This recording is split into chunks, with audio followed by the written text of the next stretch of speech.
before iPhones, before Androids, before the word app even existed.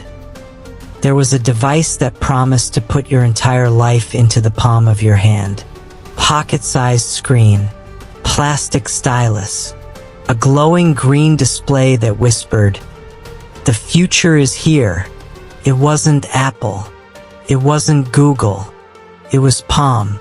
In the mid-1990s, a gray little box called the Palm Pilot claimed it could organize your world, your calendar, your notes, your contacts, all without a computer. For millions, it became a symbol of the digital future. But for others, it was just a strange toy. So here's the question. Was the Palm Pilot truly the world's first smartphone? Or was it simply a dream too far ahead of its time?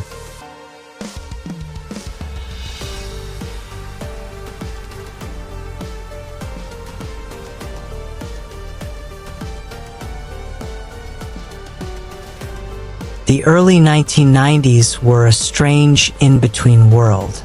Computers sat heavy on office desks, connected to dot matrix printers.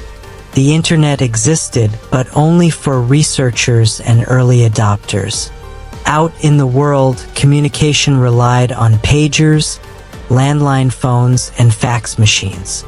Mobile phones existed, yes, but they were expensive bricks with antennas. Too costly for most, too heavy to carry casually, and too limited to do much beyond phone calls. What people desperately wanted was a device that could carry their brain in their pocket. A portable assistant, a way to store information and carry it anywhere. It was in this cultural gap between the pager and the smartphone that Palm saw its chance.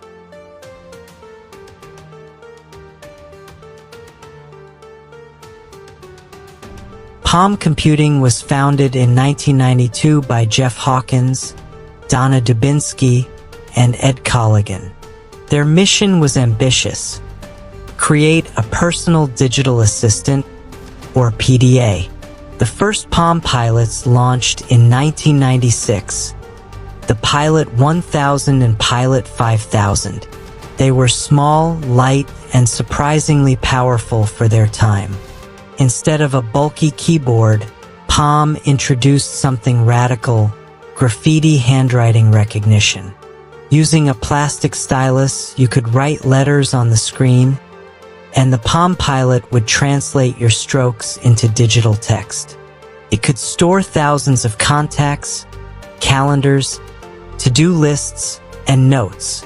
And unlike early competitors, the Palm Pilot was reliable, fast, and most importantly, affordable. For the first time, technology felt like something you could carry with you, not just leave on your desk.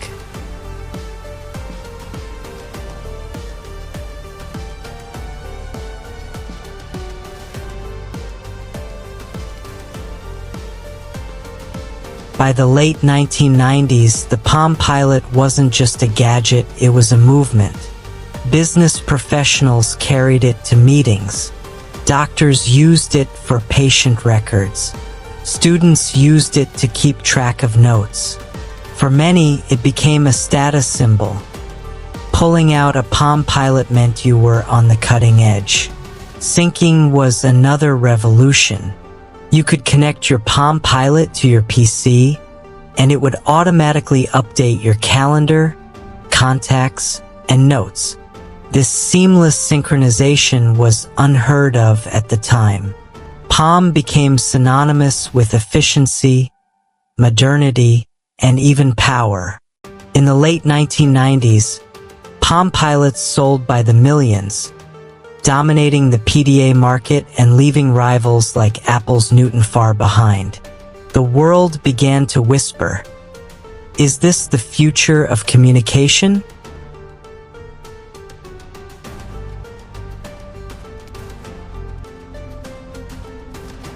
But here's the debate. Was the Palm Pilot truly a smartphone? On its own, the early models weren't phones. They couldn't make calls. But Palm was quick to see the possibilities. Soon, they introduced add-ons, wireless modems, infrared messaging, and even email. Later, Palm released the Palm Trio, a device that combined the PDA with a phone. With a small keyboard, touchscreen, and apps, it looked suspiciously like a smartphone. In fact, many historians argue that the Palm Trio, released years before the iPhone, was the true first smartphone. It had apps, email, web browsing, and telephony. The DNA of modern mobile devices can be traced directly back to the Trio. The Palm Pilot had sparked something that would redefine communication forever. But like many pioneers, Palm fell victim to its own success. As the 2000s arrived, competitors caught up. BlackBerry dominated the business world with its secure email services. Nokia ruled consumer phones. And in 2007, Apple introduced the iPhone, a touchscreen revolution that Palm simply couldn't match.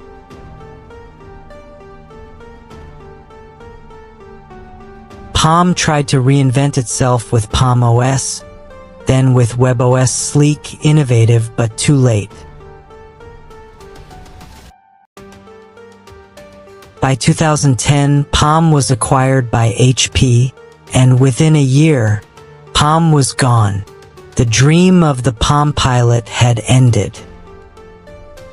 And yet, the Palm Pilot lives on. It introduced the world to the idea of a computer in your pocket. It pioneered the stylus, the app ecosystem, and syncing, all concepts we take for granted today. For millions, it was the first time technology felt personal. A device that didn't just sit on your desk, but walked with you, lived with you, worked with you. Was the Palm Pilot the first smartphone? Maybe not in strict technical terms.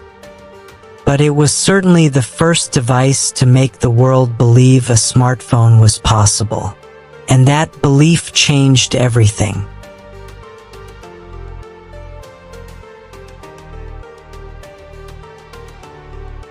This is Obsolete Yet Iconic, the series where forgotten machines still tell powerful stories.